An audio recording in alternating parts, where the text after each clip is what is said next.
여러분, 지난 영상에서 말씀드렸던 나쁜 식물 4가지는 다 치우셨나요? 그때 이 식물들만 버려도 집안 공기가 달라진다는 말씀드렸죠. 그럼 이제부터가 진짜 시작입니다. 비운 자리를 무엇으로 채우느냐, 그것이 바로 복의 방향을 결정합니다. 요즘 이사철이라 집 정리하시는 분들 많으시죠? 가구를 옮기고 벽지를 새로 바르고 향초나 소품으로 분위기를 바꾸기도 합니다. 하지만 아무리 인테리어를 잘해도 식물 하나가 집의 기운을 완전히 바꿉니다. 풍수에서는 식물을 단순한 장식이 아니라 집안의 생명순환을 돕는 운의 통로로 봅니다.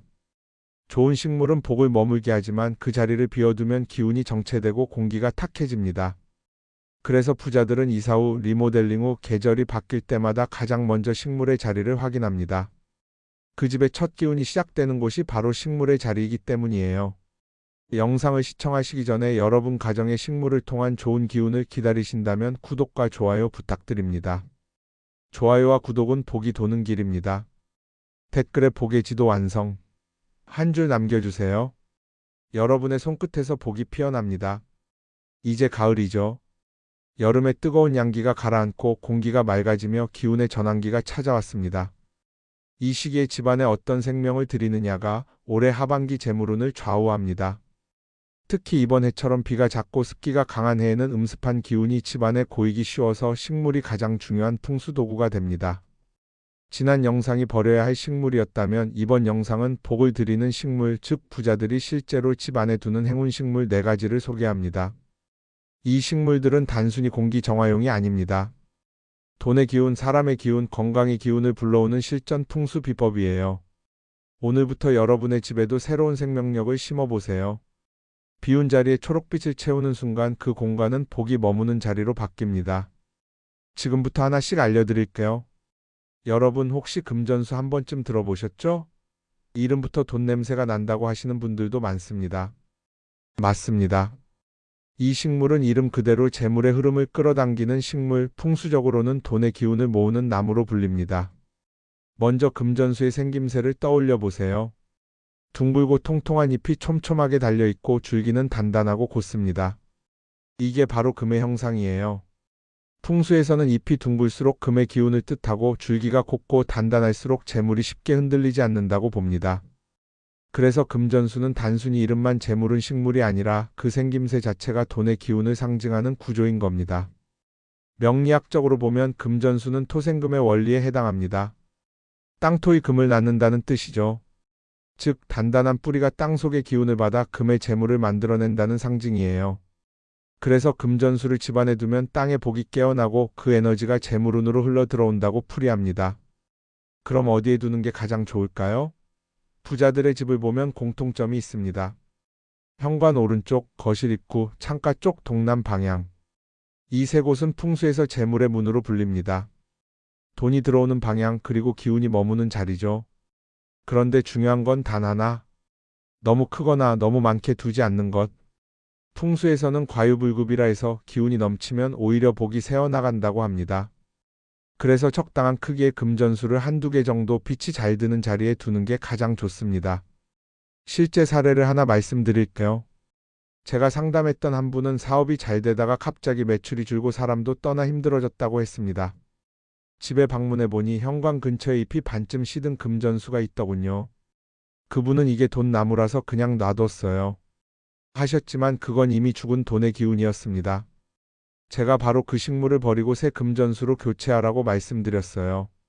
그리고 일주일 뒤 연락이 왔습니다. 이상하게도 미뤄졌던 거래가 다시 성사되고 끊겼던 고객 연락이 다시 왔다고요. 이건 우연이 아닙니다. 기운의 흐름이 바뀐 것이에요. 여기서 핵심은 살아있는 금전수라는 점입니다. 잎이 초록빛으로 윤기가 나고 흙이 촉촉해야 비로소 금전수의 기운이 흐릅니다. 그래서 부자들은 금전수를 살리기 위해 물을 줄 때도 반드시 깨끗한 물 한 컵의 정성만큼만 줍니다. 너무 자주 주지 않고 마른 듯 촉촉한 상태를 유지해야 재물운이 오래갑니다. 그럼 혹시 이런 분도 계실 거예요. 금전수를 선물 받았는데 집에 둘까 사무실에 둘까? 풍수적으로는 이렇습니다. 집에는 복의 씨앗을, 사무실엔 돈의 통로를 둔다. 즉 사무실엔 돈의 흐름을 만드는 관엽식물 금전수, 집에는 돈의 뿌리를 내리는 식물의 운목, 산세베리아 등을 함께 두면 기운이 완벽하게 순환됩니다. 금전수는 복의 상징이지만 그 자체보다 중요한 건 관리하는 마음입니다. 시들지 않도록 살피고 잎을 닦고 물을 정성껏 줄 때마다 그 마음이 곧 운을 쌓는 행위가 됩니다. 복은 마음이 머무는 곳에 오고 그 마음이 닿는 곳이 바로 식물입니다. 좋아요와 구독은 복의 기운을 이어주는 통로입니다. 댓글에 금전수 키우는 중입니다. 한 줄 남겨주세요. 그 정성이 곧 복이 됩니다. 금전수로 재물의 문을 열었다면 이제는 그 돈의 흐름을 지켜줄 사람의 기운을 불러야 합니다. 재물은 혼자 쌓을 수 없고 반드시 사람을 통해 들어옵니다. 그래서 부자들은 집안에 돈나무만 두지 않습니다. 사람운, 귀인운, 관운을 불러주는 식물 바로 산세베리아 스투키를 함께 둡니다. 산세베리아는 생김새부터 다릅니다. 잎이 길게 위로 뻗어 있고 날카로우면서도 곧습니다. 이건 풍수에서 기운을 위로 올리는 상징, 즉 정체된 운을 뚫고 상승시키는 힘으로 해석됩니다. 그래서 사업하는 사람, 시험 준비하는 사람, 승진을 앞둔 사람에게 산세베리아는 꼭 필요한 식물이에요. 명리학적으로 보면 산세베리아는 목의 기운을 가집니다. 목은 성장과 확장 그리고 인연의 상징입니다. 그래서 산세베리아를 두면 사람 간의 오해가 풀리고 좋은 인연이 생기며 오래된 관계도 회복되는 기운이 흐릅니다. 특히 집안의 동쪽 방향에 두면 가장 좋습니다. 동쪽은 태양이 떠오르는 자리, 즉 기회와 시작을 뜻하거든요. 부자들의 집을 보면 금전수는 현관 옆에, 산세베리아는 거실 한쪽 혹은 서재에 꼭 있습니다. 왜냐하면 금전수가 돈을 끌어당긴다면 산세베리아는 그 돈이 나가지 않게 기운의 벽을 세워주기 때문입니다. 즉 재물운의 문지기 역할을 하는 거죠. 한 가지 실제 사례를 말씀드릴게요. 한 중소기업 대표님이 계셨는데 이분은 직원 이직이 잦고 이상하게 협력사가 자꾸 틀어지는 문제를 겪고 있었습니다. 풍수 진단을 하러 가보니 사무실 한가운데 커다란 선인장이 놓여 있더군요. 선인장은 뾰족한 살기를 내뿜는 식물이기 때문에 그 자리에 산세베리아를 두라고 조언했습니다. 한 달 후 연락이 왔습니다. 신기하게도 협력사랑 다시 계약됐어요. 직원 분위기도 달라졌어요. 기운이 바뀌면 사람도 바뀌고 관계도 바뀝니다. 또 하나 중요한 건 잎의 상태입니다. 산세베리아는 잎이 말라 있거나 먼지가 쌓이면 기운이 막힙니다. 그래서 반드시 주 1회 정도는 젖은 수건으로 잎을 닦아주세요. 빛이 너무 강하지 않은 곳, 은은한 자연광이 드는 위치에 두는 것이 가장 좋습니다. 특히 거실 소파 옆이나 가족들이 자주 지나다니는 통로 근처면 더욱 좋습니다. 왜냐하면 사람의 기운과 식물의 기운이 자주 교류해야 그 에너지가 순환되기 때문이에요. 이렇게 보면 산세베리아는 단순한 공기 정화 식물이 아니라 집안의 사람은 정화기라고 할 수 있습니다. 다툼이 잦은 가족, 멀어진 친구, 막힌 인맥. 그 모든 것을 풀어주는 상징이 바로 이 식물이에요. 그래서 부자들은 이렇게 말합니다. 돈은 관계를 타고 들어온다. 관계의 기운이 막히면 돈도 따라 막힌다. 혹시 요즘 사람 관계로 마음이 힘드신가요? 직장에서, 가정에서 대화가 자꾸 어긋나는 느낌이 드시나요? 그렇다면 산세베리아를 집안 한쪽에 들이세요. 그 단단한 잎이 여러분의 마음과 운을 곧게 세워줄 겁니다. 금전수로 돈의 문을 열고 산세베리아로 사람의 기운을 세웠다면 이제 마지막으로 집 안의 기운을 안정시키는 식물, 즉 행운목을 둘 차례입니다. 행운목은 이름 그대로 행복을 가져오는 나무입니다. 하지만 풍수에서는 단순히 좋은 의미만으로 끝나지 않습니다. 이 식물은 생명력의 순환과 기운의 정착을 상징하는 식물이에요. 즉 들어온 복이 집안에서 흩어지지 않고 머물러 안정되도록 잡아주는 역할을 합니다. 행운목의 줄기를 보세요. 두껍고 단단하며 안으로 수분이 차 있습니다. 그 안에 저장된 물이 바로 기운의 저장고입니다. 풍수에서는 이것을 기운을 품은 나무, 즉 음양의 균형을 잡아주는 존재로 풀이합니다. 여름에는 뜨거운 양기를 식혀주고 겨울에는 차가운 음기를 완화시켜주죠. 그래서 행운목은 사계절 내내 집의 온도와 기운을 균형 있게 유지시켜줍니다. 이 식물의 기운은 특히 가정운과 깊은 관련이 있습니다. 가족 간의 다툼이 줄고 감정의 기복이 완화되며 집안의 기운이 차분히 가라앉는 효과가 있습니다. 그래서 부자들은 안방, 주방 사이 혹은 가족이 함께 머무는 거실 중심부에 행운목을 둡니다.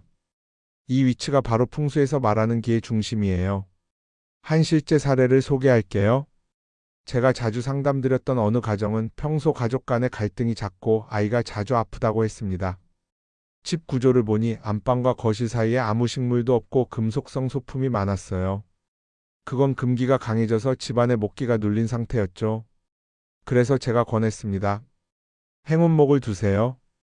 이 집은 금이 너무 강합니다. 2달 후 다시 방문했을 때 가족들이 모두 밝아져 있었고 공기가 훨씬 부드러워졌습니다. 아이의 감기도 줄고 부부 싸움도 거의 사라졌다고 하더군요. 이건 단순한 분위기 변화가 아닙니다. 기운의 균형이 회복된 것이에요. 풍수에서는 행운목을 이렇게 풀이합니다. 줄기는 뿌리의 복, 즉 집안의 근본. 잎은 확장의 복, 즉 미래의 기회. 물은 순환의 복, 즉 건강과 활력. 그래서 부자들은 행운목에 물 주는 날을 절대 잊지 않습니다. 물을 줄 때 오늘도 복이 자라라 하고 마음속으로 기도합니다. 그 정성이 쌓여 그 집의 운이 깊어지는 겁니다. 명리학적으로 보면 행운목은 목이 토를 제어하며 균형을 맞추는 역할을 합니다. 즉 지나친 욕심을 눌러주고 욕망의 불씨가 잦아들게 도와주는 식물이에요. 그래서 이 식물을 가까이 둘수록 마음이 차분해지고 결정이 명확해지며 판단이 안정된다는 특징이 있습니다. 결국 건강뿐만 아니라 삶의 리듬까지 바로잡는 식물이 되는 것이죠. 여러분, 만약 집에 들어올 때마다 피곤하고 괜히 불안하거나 자꾸 잠이 잘 오지 않는다면 그건 집의 기운이 흔들리고 있다는 신호입니다. 그럴 때 행운목 한 그루를 들이세요. 그 잎의 초록빛이 마음을 진정시키고 그 줄기의 생명력이 여러분의 기운을 단단하게 해줄 겁니다. 이름부터 참 따뜻하죠. 스파티필럼은 영어로 피스릴리, 즉 평화의 백합이라 불립니다. 이 식물은 재물과 인연 그리고 마음의 조화를 상징합니다. 부자들은 이 식물을 단순히 장식용으로 두지 않습니다. 집안의 마지막 퍼즐, 기운의 균형을 완성하는 식물로 여깁니다. 스파티필럼의 가장 큰 특징은 꽃입니다. 다른 행운 식물들과 달리 이 식물은 일정한 시기가 되면 스스로 꽃을 피웁니다.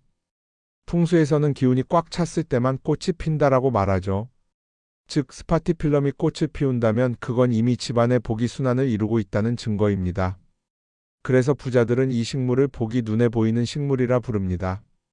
명리학적으로 보면 스파티필럼은 음양의 완성체입니다. 잎은 푸른색의 꽃은 흰색의 양. 이 두 기운이 조화를 이루어 집안의 감정적 파동을 부드럽게 만들어줍니다. 그래서 싸움이 잦던 가족이 대화를 회복하고 마음이 분주하던 사람도 평온을 되찾게 됩니다. 실제로 많은 풍수 전문가들이 말하죠. 이 식물이 피면 그 집은 복이 돌고 있다. 그럼 어디에 두어야 할까요? 가장 좋은 자리는 현관 정면이 보이는 거실 한쪽 혹은 침실 창가 근처입니다. 현관에서 들어오는 복의 기운이 집안 깊숙이 퍼질 수 있도록 돕는 자리이기 때문이에요. 또한 침실에 두면 밤새 쌓인 피로를 흡수하고 공기와 마음을 정화하는 효과가 있습니다. 제가 기억에 남는 한 사례가 있습니다. 한 부부가 늘 다투고 집안 분위기가 냉랭하다고 상담을 요청하셨습니다. 제가 현관을 보니 철제 인테리어와 어두운 그림이 걸려 있었고 식물은 하나도 없었어요. 그래서 이렇게 조언드렸습니다. 이 집엔 복의 완성이 없습니다. 스파티필럼을 들이세요. 흰 꽃이 피면 그때부터 달라질 겁니다. 2달 뒤 연락이 왔습니다. 스파티필럼 꽃이 피었어요. 그리고 신기하게 남편이 요즘 더 말이 많아졌어요. 집이 포근해졌어요. 이건 우연이 아닙니다.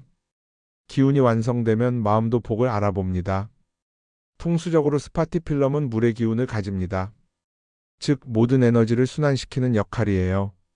그래서 부자들은 물 대신 이 식물을 둡니다. 물은 관리가 어렵지만 스파티필럼은 그 자체로 생명의 물을 머금은 존재이기 때문이죠. 이 식물이 있을 때는 다툼이 잦던 집이 고요해지고 불안했던 운이 제자리를 찾습니다. 이제 여러분의 집에도 한 그루 들이세요. 크지 않아도 됩니다. 작은 흰꽃 한 송이가 피어날 때 그건 단순한 식물이 아니라 복이 피어난 순간이에요. 돈이 돌고 인연이 회복되고 집안의 기운이 숨쉬는 자리. 그게 바로 스파티필럼이 있는 곳입니다. 여러분 혹시 이런 경험 있으신가요? 좋은 식물을 들였는데도 이상하게 집안 기운이 흐트러지고 돈은 들어와도 금방 나가버리는 경우요. 그 이유는 단 하나입니다. 식물의 조화와 방향이 맞지 않기 때문입니다.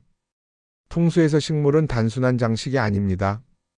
각각의 식물은 기운의 역할을 맡은 존재예요. 즉 재물의 문을 열고 사람의 기운을 세우고 마음을 안정시키고 마지막에 복을 완성하는 순환구조가 되어야 비로소 운이 흘러갑니다. 현관은 모든 기운이 들어오는 입구입니다. 여기에 금전수를 두면 외부의 복기가 집안으로 흘러들어옵니다. 단 주의할 점이 있습니다. 현관문을 여는 순간 바로 금전수가 보이게 두는 건 좋지만 문 앞에 너무 가까이 두면 역효과가 납니다. 복이 들어오기도 전에 기운이 막혀버리기 때문이에요. 문에서 한 걸음 안쪽 오른편 구석자리가 가장 이상적입니다. 물 한 잔을 함께 두면 재물운이 더욱 강하게 흐릅니다. 거실은 가족이 머무는 중심 즉 인연의 공간입니다. 이곳에 산세베리아를 두면 막혔던 관계가 풀리고 서로의 대화가 부드러워집니다. 특히 동쪽 벽면이나 창가 쪽이 좋습니다. 아침 햇살이 드는 방향이 귀인의 기운을 불러오기 때문이에요. 단 주의할 점은 너무 많은 개체를 두면 기운이 충돌합니다. 한두 그루면 충분합니다. 집의 중심 즉 중궁은 기운의 흐름이 가장 복잡하게 교차하는 곳입니다. 이곳에 행운목을 두면 전체적인 에너지가 안정되고 집안의 공기가 부드러워집니다. 행운목의 크기는 너무 작지 않게 최소 허리 높이 이상이 좋습니다. 그 이유는 줄기의 강한 생명력이 중심 기운을 붙잡기 때문입니다. 또 잎에 먼지가 쌓이지 않도록 주기적으로 닦아주셔야 합니다. 이 작은 관리가 바로 복의 숨통을 열어줍니다. 마지막으로 스파티필럼은 기운의 마무리자 즉 순환의 완성을 상징합니다. 거실 안쪽 혹은 침실 창가에 두면 그동안 모인 복의 기운이 집 안 전체로 부드럽게 퍼집니다. 꽃이 피면 복이 자리를 잡았다는 뜻이에요. 만약 꽃이 피지 않는다면 집의 기운이 아직 안정되지 않았다는 신호입니다. 그럴 땐 물그릇을 함께 두거나 창문을 자주 열어 기운의 순환을 만들어주세요. 이 네 식물은 각각의 역할이 분명하지만 가장 중요한 건 균형의 법칙입니다. 한쪽에 식물이 몰리면 기운이 한쪽으로만 흐르고 결국 다른 복이 막히게 됩니다. 그래서 부자들은 이 네 가지를 4321 비율로 둡니다. 금전수가 4, 산세베리아가 3, 행운목이 2, 스파티필럼이 1. 이것이 바로 재물인 영건강평화를 함께 불러오는 부자의 황금 비율이에요. 이제 여러분의 집도 바꿔보세요. 먼저 집안에 죽은 식물을 치우고 위 네 가지 식물을 새롭게 들이세요. 금전수로 돈의 문을 열고 산세베리아로 사람의 복을 부르고 행운목으로 건강의 중심을 잡고 스파티필럼으로 평화를 완성하세요. 이 네 가지가 자리를 잡는 순간 집안의 공기가 달라집니다. 숨이 편해진다. 이 느낌이 바로 복이 들어오는 첫 신호입니다. 여러분, 풍수는 결국 흐름의 학문입니다. 기운이 머물면 썩고 돌면 살아납니다. 돈도 인연도 건강도 결국 기운이 도는 집에 머뭅니다. 그래서 부자들의 집은 공통적으로 하나의 원리가 있습니다. 복이 도는 구조를 만든다는 것. 그리고 그 핵심에는 식물이 있습니다. 복은 언제나 현관에서 시작됩니다. 그 문을 통과한 기운이 집 전체로 흐르기 때문이에요. 현관에는 반드시 금전수를 두세요. 돈의 기운은 금전수는 그 금의 에너지를 불러옵니다. 단 문 바로 앞은 피하세요. 복은 들어오며 보는 자리에 있어야지 들어오자마자 밟히는 자리에 있으면 흩어집니다. 현관 우측 안쪽 빛이 드는 구석 자리가 가장 좋습니다. 여기에 물 한 잔을 함께 두면 재물의 순환이 완성됩니다. 이제 여러분의 집을 상상해 보세요. 현관에서 들어오면 금전수가 반겨주고 거실에는 산세베리아가 사람의 기운을 세우며 가운데에는 행운목이 복의 중심을 붙잡고 침실에는 스파티필럼이 고요한 숨결로 평화를 지켜줍니다. 이 구조가 바로 복의 지도 부자의 집입니다. 돈이 돌고 인연이 이어지고 마음이 쉬는 구조. 이것이 바로 풍수가 말하는 복이 머무는 집이에요. 여러분, 행운식물은 단순한 인테리어가 아닙니다. 기운을 길들이고 마음을 닦는 수행입니다. 집은 사람의 마음을 닳습니다. 그래서 복을 부르고 싶다면 먼저 내 마음의 자리부터 정갈이해야 합니다. 그 마음이 곧 식물의 기운이 되고 그 기운이 다시 복으로 돌아옵니다.